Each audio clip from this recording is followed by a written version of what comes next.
Good morning, brothers and sisters. I'm Dan. As we move into the day ahead, I'd like us to consider some verses from Isaiah chapter 65, verse 23. And it says, "They shall not labour in vain, nor bring forth children for trouble. They shall be the descendants of the blessed of the Lord, and their offspring with them."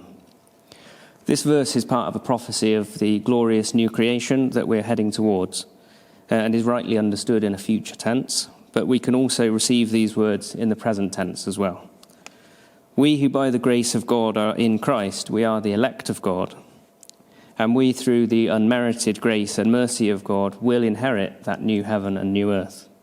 God has declared it, therefore it will occur in his time.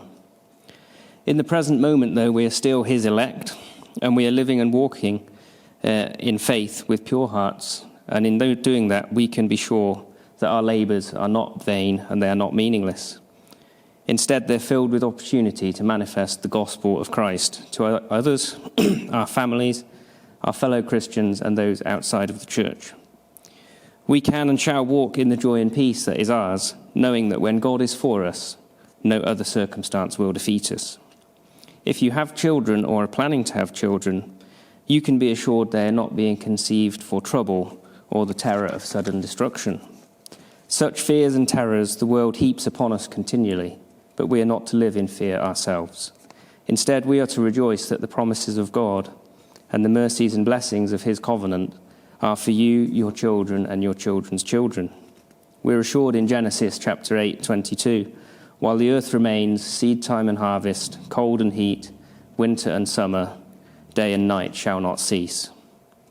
Our earthly nature makes us easily swayed by and drawn to negatives and problems, and we can be short-sighted and fail to see the big picture. Even Isaiah got despondent, and after years of prophesying to a rebellious Israel, asked the question, "Who has believed our report, and to whom has the arm of the Lord been revealed?"